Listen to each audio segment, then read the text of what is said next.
Hey there, welcome again to the Jack Doyle podcast here on the Colts podcast channel. That's number 84 right there. I'm Matt Taylor, and we're coming to you a little bit later than normal during the work week here. Coming to you now starting this week and the remainder of the regular season.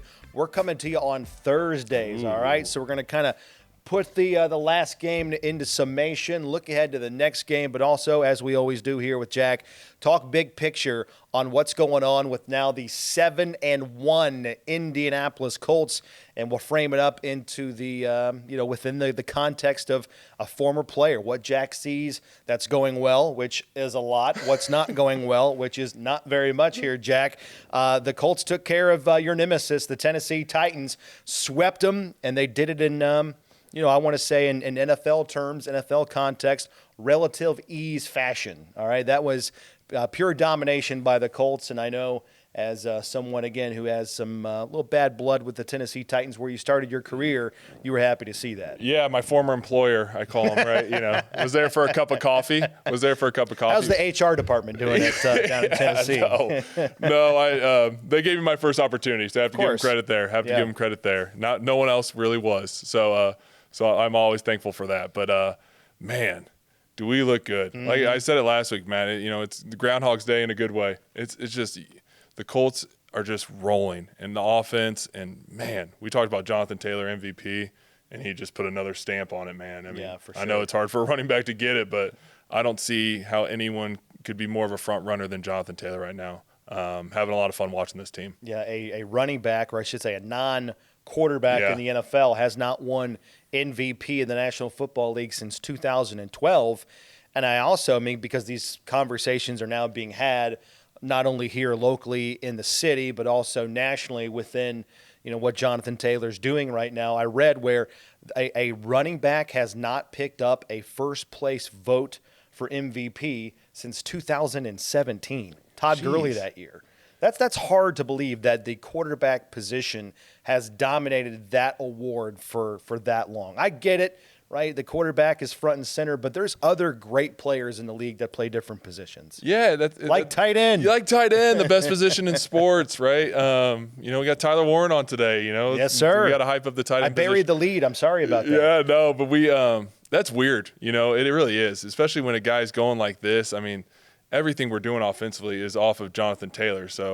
And we're the best offense in football. So I would say he's probably our most valuable player on the best team. He should probably be a front runner for the award and probably should be getting some first place votes. I know we halfway through here, got a long way to go, but man, he looks so fast. It's just amazing to watch. Yeah, I mean, who was it? Was Xavier Woods that bounced right off him on that long run? Bad angle by Amani Hooker. I mean, those guys look like they're playing peewee football next to Jonathan Taylor. It's like, how do guys not know yet? I remember early in his career in like 2020, 2021, you'd see DBs take like bad angles on Jonathan because he's like, oh, he's not that. It's almost like, not to cut you off, but it's almost like they're taking good angles, but Taylor's so fast it turns into bad angles. Yeah, right? He's breaking the angle, I guess. I don't know. We don't want to get out, some geometry here, but he is just so fast. And something about those blue cleats, I don't know. He just looks like he's freaking just flying, man. I mean, how cool would it be to be that fast just for one play? Yeah. I would just for 1 second. Just 1 second. Let me feel a little bit of that speed. Can you dunk? Can you dunk a basketball? Yeah, I do it. I would love to know what it's like to dunk a basketball. I do it every year on my birthday, and I hit it at 30. I hit it at. Here we go.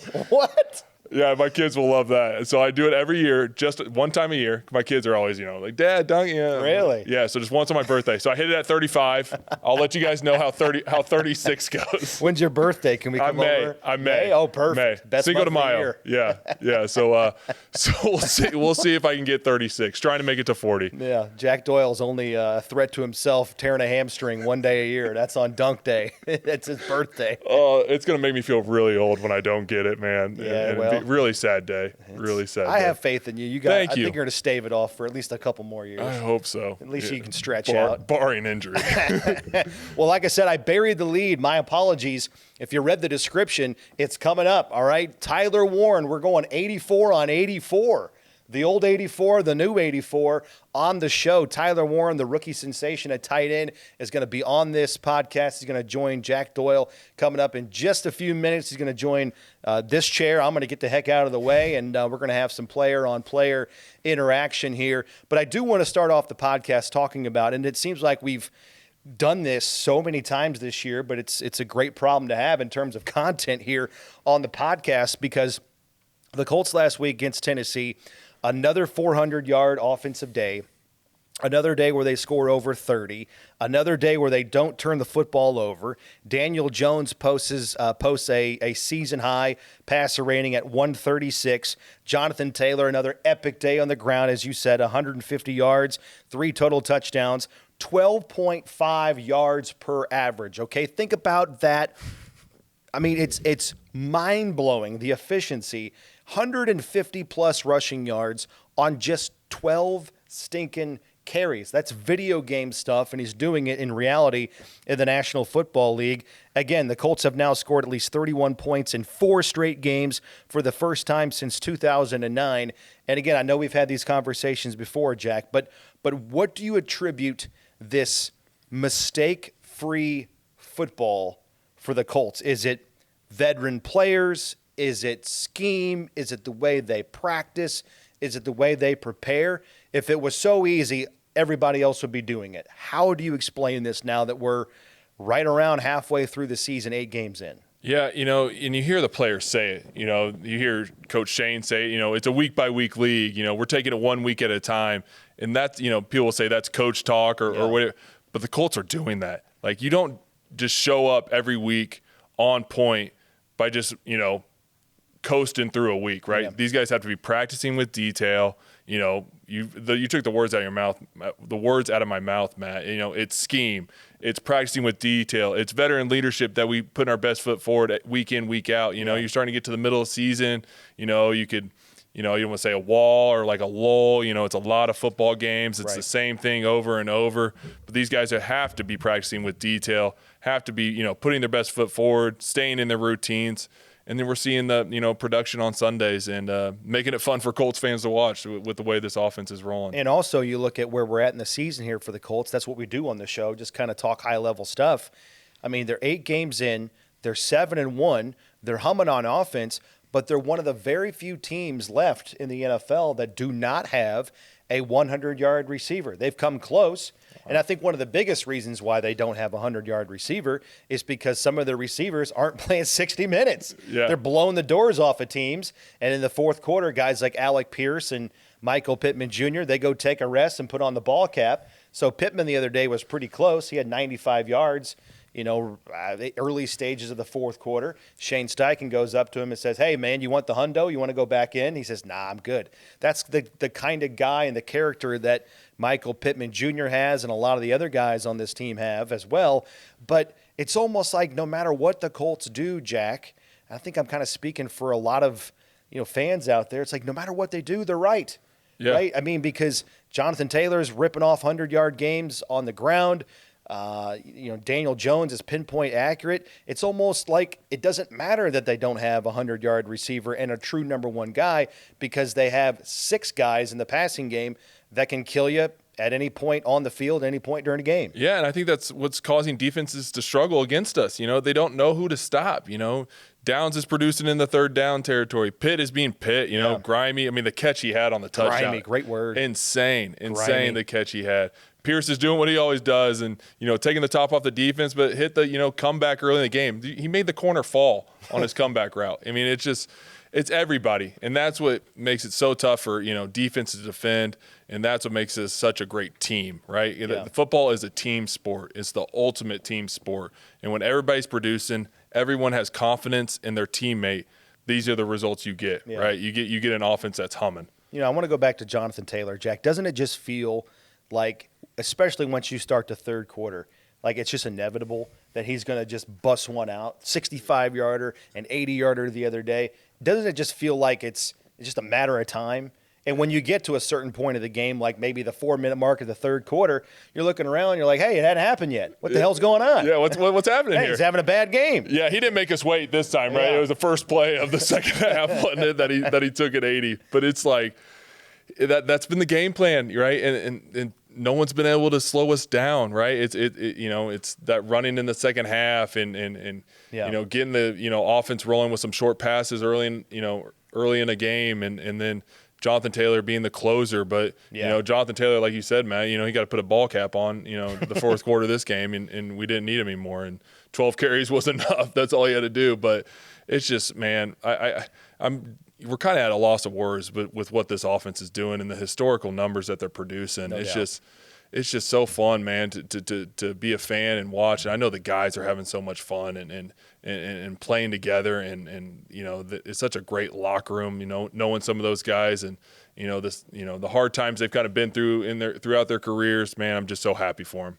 Do you guys bring your own ball caps to the sideline?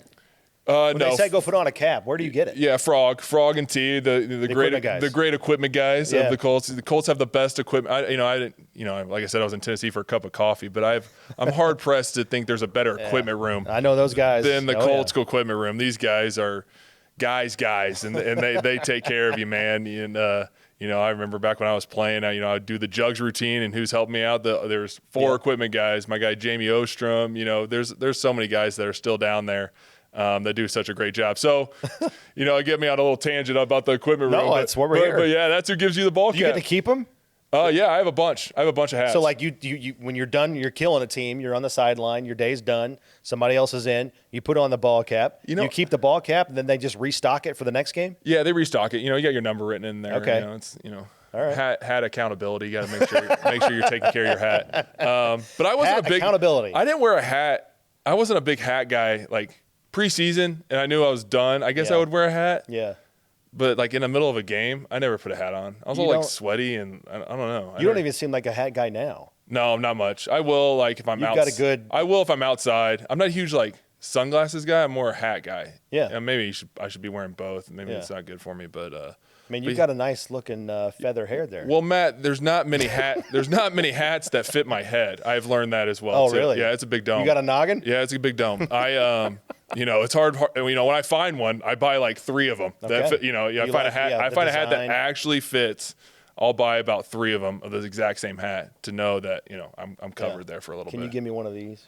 Yeah. No, you don't want that. Oh, look at that. Yeah, Matt, you're like on a Pantene Pro Matt, V commercial. you're embarrassing me right now because from the time I was 16 years old till I played, so when I retire, 32, I cut my own hair. Oh, no. Just buzzed it. No big deal. Yeah. Grew it out super long. Yeah. I'm sure people remember. Oh, yeah. And I cut it all off. Yeah. And then now you're styling. I went to a barber for the first time. I was super stressed, was having like anxiety about going to a barber and asking him what do I say? What do I do with my hands? I don't know what to do. I'll take the 2. Casey, my wife's like, you're an idiot. Like, you'll be fine. Yeah. Just go. And I did it, Matt. So now I go to a barber.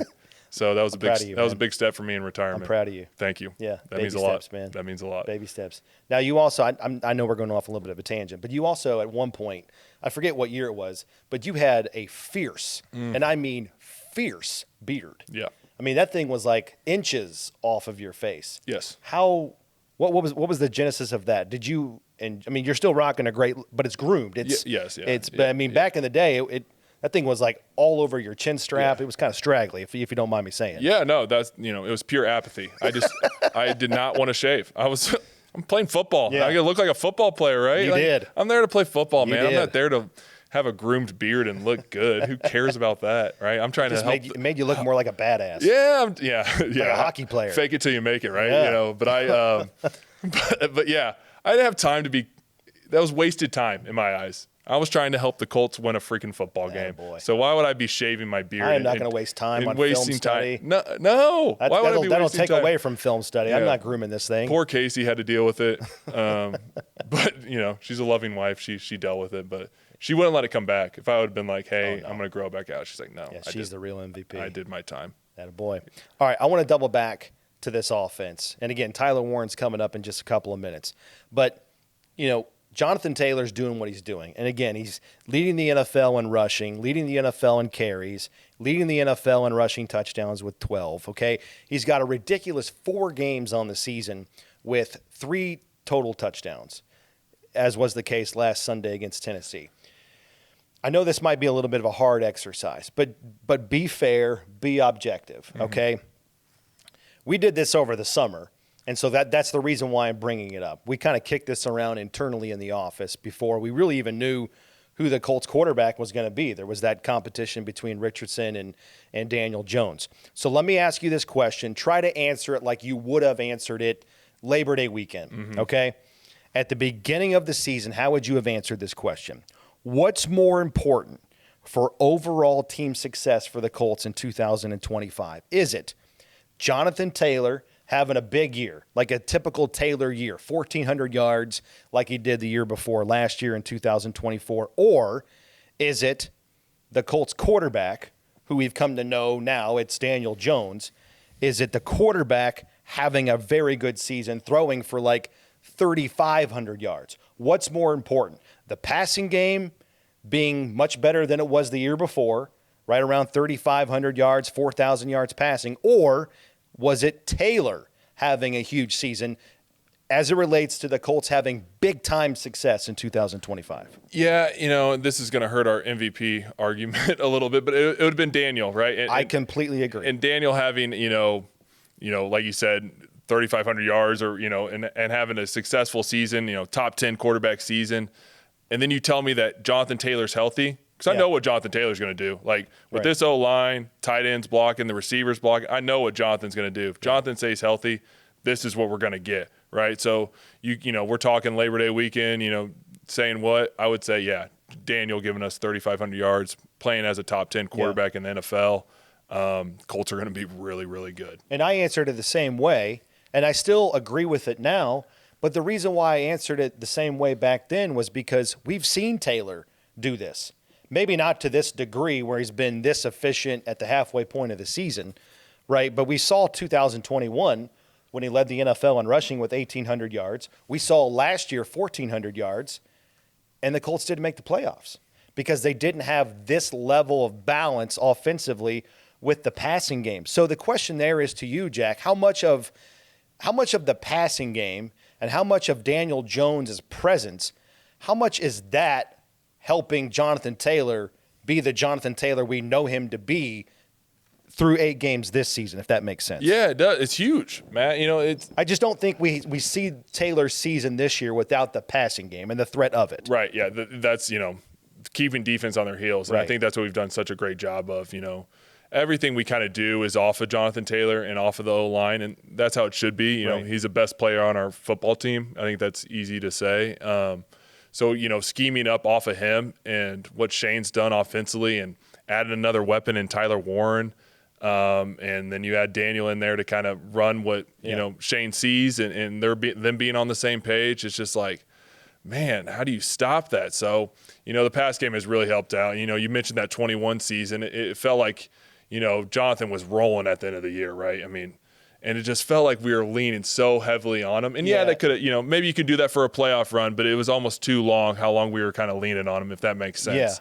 Yeah. It was like he was the offense. Yeah, he was. He was, he was so good then, so good now. Right. So let's talk about the consistency, as you're kind of mentioning, he's just been doing it year in, year out. It's just incredible what he's doing to take care of his body. And then still be this fast. It's just, I can't have that many carries and still have the burst. Oh, it's amazing, man. It is amazing. But yeah, I'm kind of getting lost in where we were going with it. But it's crazy how efficient and successful this offense has been so far. Yeah, no question about it. You talk about consistency. Another guy that's Mr. Consistency, that's Tyler Warren. Leads all NFL tight ends in receiving yards. Heading into week number 9, he wears number 84. Jack Doyle blessed it, said, hey, big fella, you can have it. I'll pass it down. I'll pay it forward. So number 84 talks to number 84 right now. Tyler Warren with Jack Doyle here on the Jack Doyle Podcast. All right, we're back. We got a special guest today, my guy Tyler Warren. Tyler, thanks for joining us, man. Good to be here. We're going to jump right into it, man. What do you love about the tight end position? It's the greatest position in all of sports. All the different things you get to do, and obviously you do it at a high level, man. Talk about some of the things you love about just the position in general. Yeah, I think it's kind of just like the most natural football position there is, because you're going to do a little bit of everything and kind of can fit within an offense in so many different ways. So I think that's what I've enjoyed about it the most, just kind of playing football in a bunch of different aspects and do a lot of different things. Yeah, you get to be a football player. Yeah. Like, that's what we're signed up to do, right? Like, you're not – we're not going to call out receivers. We had Pitt on here earlier, and Pitt's not a typical receiver, right? This guy goes and blocks people like a madman. But tight end, you get to do everything. You get to feel like you're part of the O-line sometimes, get to feel like a receiver. Let's kind of break it down a little bit. So when I was playing, I always called it my triangle, right? I would look at, what leverage I had at DN, what was the leverage of the, inside backer, check out the safety up top, and then check out the corner. Do you have kind of like a process, like a quick – checks and balances, I guess, kind of what you kind of look like going into a play?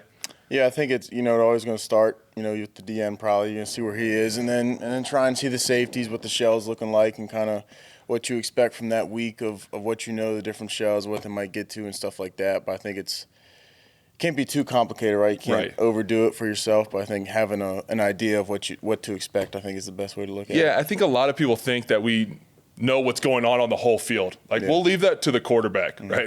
I just need to worry about what I'm running, right? If I'm running a stick route, all I need to look at is how am I going to release and what's the leverage of the inside backer, right?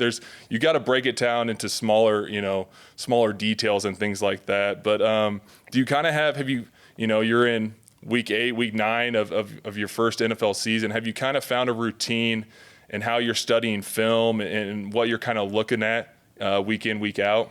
Yeah, I think Tom Manning, tight ends coach, and he does a great job during the week of showing us a lot of different looks, in the actual facility when we're in here meeting and stuff. So I think my process when I go home is more just kind of looking at the players I'll be matched up against, kind of the type of player they are and what they like to do. So a lot of it more is, scheme and stuff here with the coaches and that. And then when I'm on my own, it's more kind of just studying the players and seeing what type of guy they are on the field. Well, that's well said, Tyler. I did the exact same thing. It's like, am I going to have more of a bull guy at DN, or is this more of a finesse guy and I need to focus on my feet? And you mentioned Tom Manning. We had Mo on the show a few weeks back, and he talked about how Tom's a teacher. So there's no detail that's left unturned with Tom. He's a great tight end coach, and obviously I had him for a couple of years and love Tom.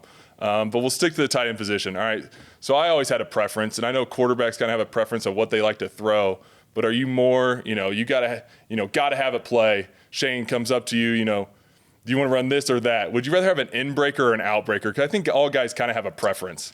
I think I probably have done more outbreakers this year, but I think if it was on the line, an in-breaker, there's more room to make a play. An outbreaker, I feel like, is usually hard to throw for a quarterback. So if I had to pick, I'd probably go in-breaker, but been doing a lot of outbreakers. Yeah, well, you can speak from the quarterback perspective. You've already thrown a pass in the NFL, and then obviously we saw you in college throwing a bunch of passes. I know you played high school quarterback, but yeah, I think I kind of agree with you there. I've always I'd rather just run a basic versus man and try and win and body the guy up versus, those outbreakers, you kind of ball's got to be placed perfect, but you've made some great plays and great catches on some corner routes, especially down in the red zone. I remember the one you had on Surtain, man, that was freaking sweet, man, just bodying him up and making a great catch. But we'll stop talking about you so much, Tyler. We'll kind of move this on, but something I've been really impressed with you is your pace of play. And I say that most rookies come in and it feels like the game's going too fast for them. But you just look so in control, man. You don't look in a rush, but you're still playing fast.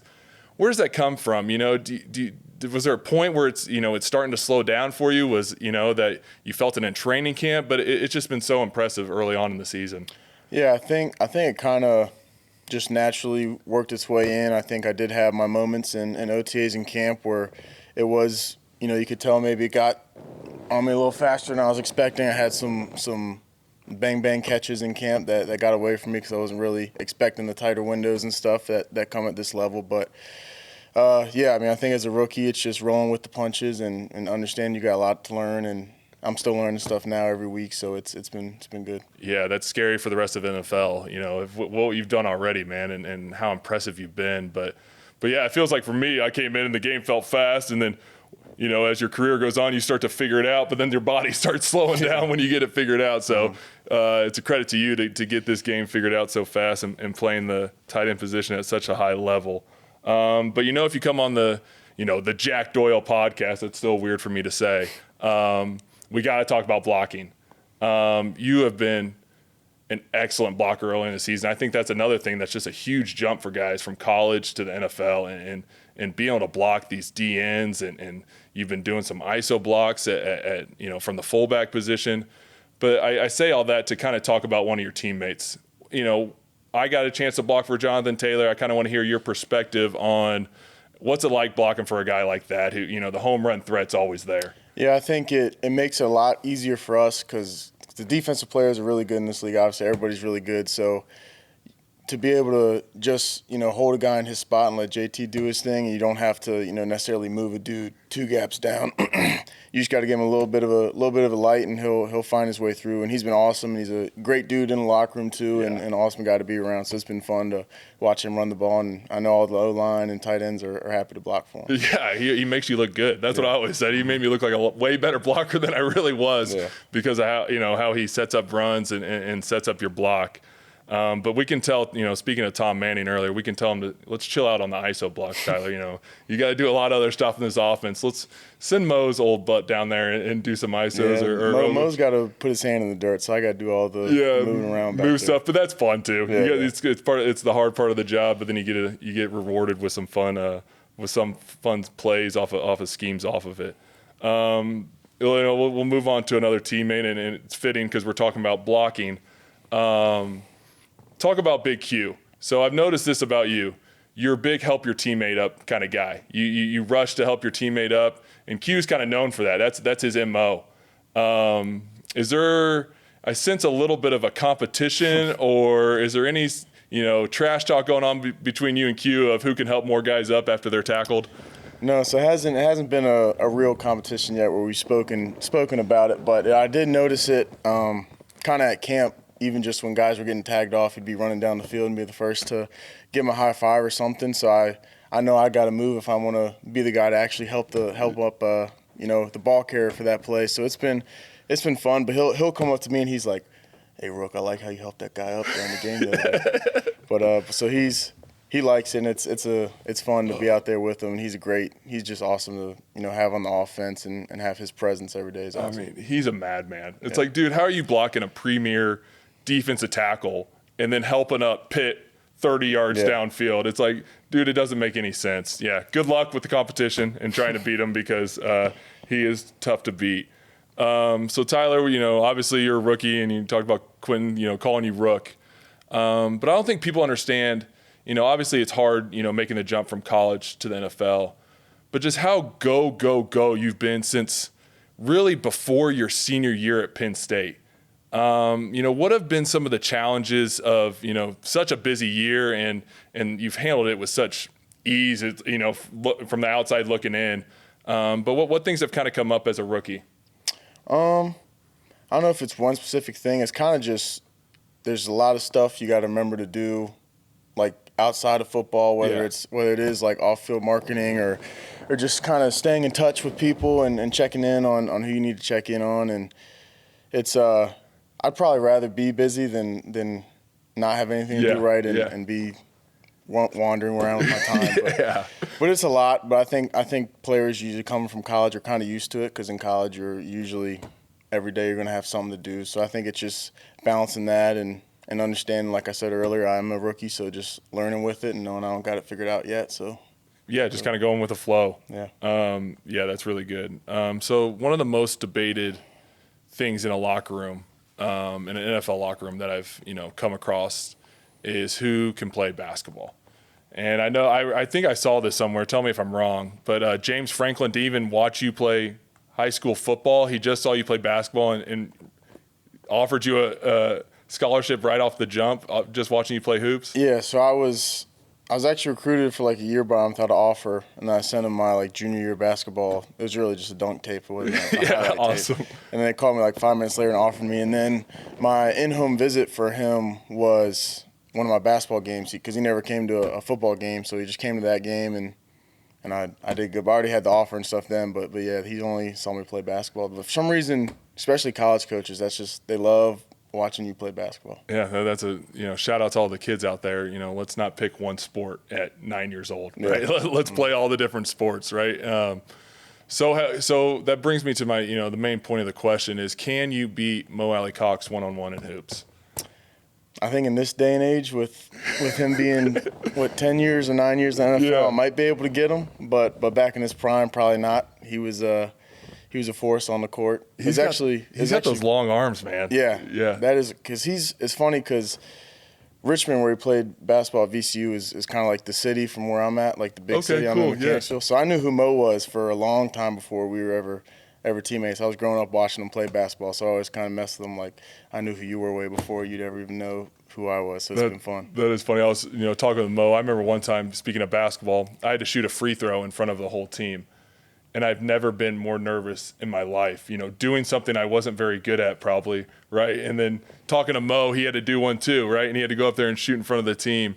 And he talked about how he was more nervous shooting that free throw than he was like shooting a free throw in March Madness game. Like that actually really mattered, not just shooting in front of a bunch of your buddies. Talk about the nerves and anxiety with playing in front of 100,000 people. I was talking about how I kind of feel it in doing something you're not good at, but as a football player, do you have that coming into a game, or is it kind of just all, you feel comfortable with what you're doing?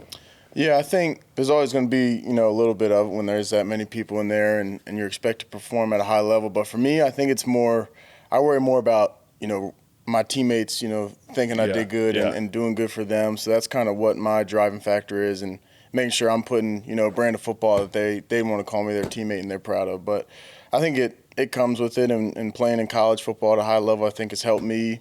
I've played in some really big games, and obviously in the NFL, it's different, but I think that does help prepare you for when you get to this. Yeah. Tyler, I don't want to take too much of your time, man. I know you're a busy man. I don't want to be the person, you're supposed to have a no person to tell, people to leave you alone when you're busy during the season, so I don't want to be the one bugging you. But I really appreciate you joining us, man. Keep it up. I know I'm speaking for Colts fans everywhere. We're so excited to have you, and you're a lot of fun to watch play football. Appreciate you, man. Thanks. I appreciate you having me. Yeah. Thanks, Tyler. Back here on the show, Tyler Warren, man, thumbs up. Great conversation right there. Well done on the interview skills from Jack Doyle. I love player v. player when it comes to one-on-one conversations. By the way, Tyler Warren last week, Jack, passed John Mackey for the third most receptions by a rookie tight end in Colts history. And also, I had to kind of do a double check, and I wanted to make sure I got it right. But after last week's semi-big game from Tyler Warren, did you know that Tyler Warren now has more receiving yards as a rookie through 8 games than all of the Colts tight ends combined to have all of last year? It's crazy. Yeah. The impact he's had on this question. Offense. And he's just such a good dude, man. He just, as you saw in the interview, man, he's just all about his teammates. Down to earth. Yeah, not about himself. Understands that football is, you're only successful, as much as you are with your teammates' success. And he's just, down to earth guy, great guy. He's also getting all that recognition. I read where Pat Freiermuth, the tight end, another great tight end in his own right out of Penn State for the Steelers, actually hosted Tyler Warren on his visit to Penn State when those two guys were in college together. So a fun little anecdote going into this Colts-Steelers matchup in Week 9 on Sunday. All right, we're going to close out the podcast here, Jack. I want to talk about you as a player here at the kind of the midway point of the season. We're going into Week 9, regardless of the wins and the losses. All right, it's better to have these problems when you're 7-1, but the physical toll of an NFL season kind of hits you right now. Going into the month of November, you got 2 months left. You've had the grind of preseason and training camp and the first 7 or 8 games. Man, where are you feeling right now as a former player? Can you take me back to like what it felt like, to how hard it was to get ready for games at the middle point of the season when you've kind of lost your freshness, if that makes sense? Yeah, I always felt like this is the toughest stretch of the season, right? You want to call it when the season used to be 16 games and you broke it into quarters. This is kind of the third quarter coming up. You get daylight savings is coming, so that's depressing. You come in here dark, it's dark. You leave and it's dark. This is the last weekend, isn't it? Yeah, this weekend. This weekend it flips. Oh, boy. This is the toughest stretch, and then you get to the holidays, and it kind of goes kind of fast after that. And you get back in a rhythm. You kind of see the light of we're a playoff team, and we're working towards that. But right now, so that's the veterans in the locker room have been through it. They know this little lull, or what guys are kind of feeling. So I think they'll carry that locker room and get the guys to still practice with some details and get ready to roll week in, week out. All right, coming up, Colts at Steelers. Okay, this is weird. It's not a division game, but it kind of feels like it. Yeah. This is the 4th straight year the Colts and Steelers will hook up. Wow. The last couple of years have been at Lucas Oil Stadium. The Colts have won those games, the last 2. But it's been since 2008 since the Colts last won a game at the now Acrisure Stadium. It'll always be Heinz Field to me, right? Yeah, but Acrisure Stadium is what they call it now. Unfortunately, I don't want to bring up any bad memories, but I remember. The Jack Doyle led Colts were you guys lost your last 4 meetings in Pittsburgh, so it's a really difficult place to play. It's one of the better fan bases in the NFL. Yeah. Tell me why. I feel like the Backstreet Boys right there. Tell me why. But tell me why Pittsburgh is so difficult to play for opposing teams. Yeah, it's an unbelievable atmosphere, and it's so fun to play there too, right? Yeah. That's the challenges you want, right? You go into these hostile environments, and the terrible towels going, and when they need a play on defense, here comes Renegade over the speakers. By the way, sticks. They stink. No, I'm not a Sticks guy. All right, no Sticks. But when the Renegade's going, it's a good song. I'm feeling it a little bit. All right. But back in the day, it was like Troy Polamalu was going to get a pick 6, right after that song goes. Yeah, everybody's jacked. But it was weird, speaking, as you're mentioning those games and sorry about that. No, it's okay. I mean, I was thinking the same thing. Yeah. But it was when playing down there in 2020 with Phil Rivers leading us. Oh, that was gut-wrenching. Yeah. And gut-wrenching. But, we played an empty stadium in COVID. And I've told this story many times, but I'll never forget being, there was a situation where we were backed up. The defense has backed up. We're at the 2 or 3, got to go the full length of the field or whatever. And we got to go like on a hard count or go on 2. And it's like you never get to go on hard count when you're backed up in Pittsburgh. Right. It's usually crazy. And you can't hear anything. Yeah. You're going bizarre. You're going on silent count. So that was really weird. And that was a tough loss in that season. But it's just an unbelievable atmosphere. The Steelers, they try to intimidate you and all that stuff. Yeah, the towels get going. But the Colts are going to be ready to roll, man. I'm excited for this one. So the Steelers they have a .697% winning percentage at home at Acrisure Stadium. This is as a franchise since the stadium opened in 2001. That is the second best home winning percentage of any NFL franchise in its current stadium. But they've got guys on the other side of the ball. I mean, we're not here to do a game preview, but defensively, it doesn't look like the same Steelers defense. Offensively, Okay, I mean, I know Aaron Rodgers is still there, but he's, it doesn't look like Aaron Rodgers from 5 years ago with the Green Bay Packers, right? But they still got studs. They got T.J. Watt. They got Cameron Hayward. Did you ever have to block either of those guys? Yeah, unfortunately. I remember I was blocking, I was thinking of that 2020 game. I blocked Cam Hayward, and I got him pretty good on one play. Okay. Yeah, which is rare. People don't get Cam it done, Hayward. Man. No, yeah, I got him good. He probably tripped on somebody or something like that. No, I knocked him down. Now. But then the next play, he came and just freaking smoked me. And I was going backwards. I remember going to the sideline. I think it was Justin Houston. I think Justin was still with us. And Justin Houston be like, hey, what happened there, man? You okay, bro? Yeah, okay, he got you good. And then Watt, man, he's an unbelievable pass rusher. Obviously we're going to be, tight ends are going to have a tough challenge. Obviously the tackles, but the tight ends and helping the tackles and getting the chips and the bumps and the things like that to kind of slow them down. And another thing is make them work in the run game. Speaking of Watt, if we can get after him in the run game, hopefully that can slow him down on the pass rush and kind of getting after him. We'll see what happens. The Colts looking to get it done on the road. The schedule, it definitely heats up. You mentioned, the November-December grind. 5 of the next 6 games for the Colts away from Lucas Oil Stadium, including a game in Germany. Technically a home game for the Colts, and technically not because it's in Germany, not down the street here at Lucas Oil Stadium at the friendly confines. All right, big week for anybody with kiddos. You qualify, I qualify. Hopefully there's some young dads and some young, parents out there watching this podcast. So we always close out the show with a segment, fun little deal called You Don't Know Jack. This is where we get to know Jack a little bit better than just the former Colts tight end and the 2-time Pro Bowler. Okay, so the question this week is, Mr. Jack Doyle, what was your favorite Halloween costume growing up as a kid when you were trick-or-treating on the east side of Indianapolis? Ooh, that's good. I'll be honest. I was always a pretty lazy Halloween costume guy. You know, I would pull out the sheet, cut a couple holes, and I'm a ghost. And, you know, but I did have one good one, Matt. I'm a ghost. I'm a hobo. Here's my pillowcase. Candy, please. Yeah, hit it. That's what it was all about. What are you supposed to be? I'm supposed to be done by now.